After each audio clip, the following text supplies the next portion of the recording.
Number 131 in the Radiance range is Los Golfos, otherwise known as The Delinquents, from 1960. And this is Carlos Saura's debut feature film, and it follows a group of working class youths on the margins of Madrid. Petty crime and hustling pretty much fills their days, but they have a shared dream. They really want to help one of their own succeed, and that person is Juan, who wants to become a bullfighter, breaking free of poverty and making his name. His friends are so supportive of this that they want to fund his dream, and they'll do anything to do that, including crime and robbery. But dreams are fragile, and reality has a way of crushing hope for these youths. Ahora.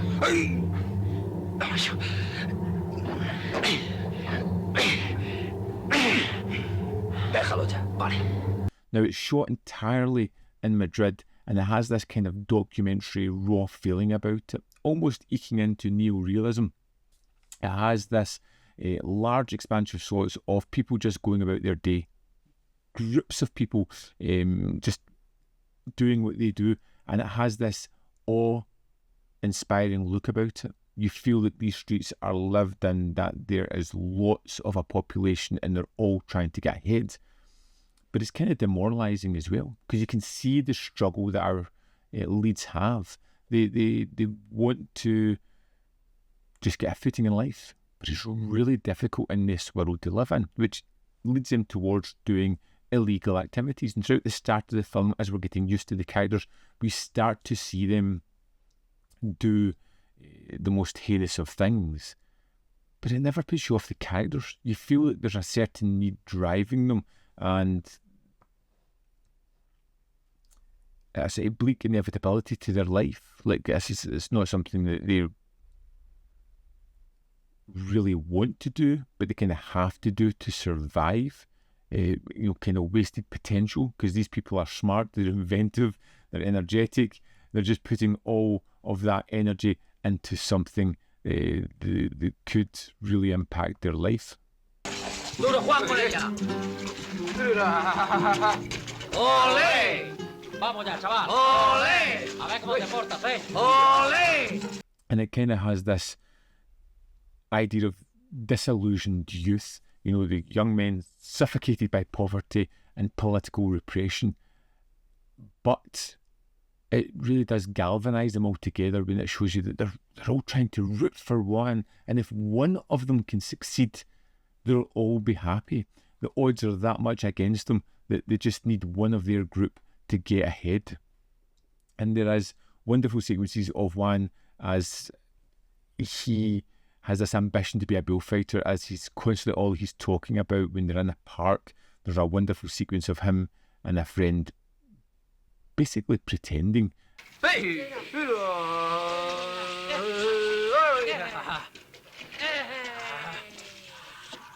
But it never seems silly, and it's almost endearing as you watch these characters do what they're doing. I love the moments whenever we're in the busy streets and they are bustling with life. It feels gritty, it feels authentic, it feels like you've been flung into a documentary at the start of it. Like I said, the training bullfighter sequence, it's kind of shot with equal parts admiration and sadness. There are wonderful sequences throughout it. There are a couple of heists early on. There's one in an elevator that really filled me with dread, not because of the situation that was happening, but because of the impact it was going to have on the boys' lives. There is a robbery sequence later on which is clumsy, tense. It feels like it's ultimately damning for the characters, and is really impactful that way. And the final sequences are a gut punch, but they're an inevitable gut punch. People will be completely changed throughout the story of this film.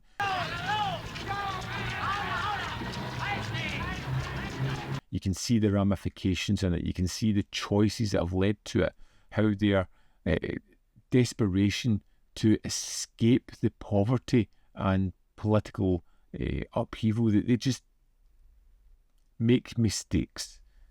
and it feels very real in that way. I thought the performances were terrific. I think the fact that it's shot on location, it really adds a lot to the film as well. And the new 4K restoration, it looks amazing, especially as they've added in a lot of scenes that were missing from the original cut. Scenes that were forcibly removed from the film have been added back in. Now, I have no frame of reference. I never saw the original. This one feels like a very complete, very impactful film. Let's dive into the disc and have a look at the extras. Here we are in the disc for Los Golfos. Let's go to the special features. First up, we have Esteve Riambal. This runs 22 minutes 16 seconds. In this newly filmed interview, author Esteve Riambal provides the background to Los Golfos and the circumstances of making it, and its release created exclusively for Radiance in March 2025. And he talks all about the build-up to this film, the Franco regime, the short films that led to it, getting into the production and the way it was made. Next, we have Eshan Koshbak. In this newly filmed interview, curator Eshan Koshbak discusses Los Golfos, its influences and makers. Created exclusively for Radiance in May 2025, runs at 17 minutes 11 seconds, focuses a lot on the collaborations, particularly with Louis Buñuel, and the politics that really influenced this film. Next, we have censored scenes. Scenes affected by censorship are presented here alongside notes from the censorship committee and Carlos Saura, created for the Filmoteca Española in 2024. And it runs for 12 minutes 57 seconds, and it's interesting to see particularly the notes that included these and how sequences that seem almost fine and no issue now, and how that must have had such a big impact back then, but it's a really great addition to this disc. Then we have two short films. First we have La Lamada, which is a 1955 silent short film by the director, which sees a soldier being woken by his wife to answer the call of war. Then we have La Tarde del Domingo. This is Carlos Saura's 1957 undergraduate thesis short film about an oppressed maid living with a middle-class family.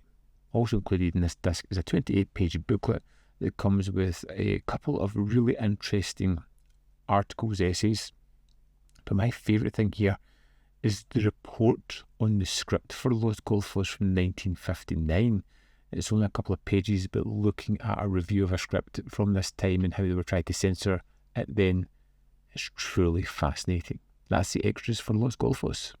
Here we have it. Los Golfos was one of those movies where, again, and this happens all the time with Radiance. I put it on, I'm not expecting much, I'm wowed with what I see. I love the characters, the situations, it's a quick run time, it's really impactful, it lays out its thematics quite clearly, and then leaves you to think about them, which is what more could you ask for? I mean, I want to know your thoughts on Los Golfos. Have you seen it before? What do you think of it? Is it something you're going to pick up? Let me know in the comment box below. As always, there is more content up here where you can see more of my stuff. In the description box below are links to Patreon, membership program, and manvfilm.com. Always in which you can support me. Thanks for watching, and see you next time.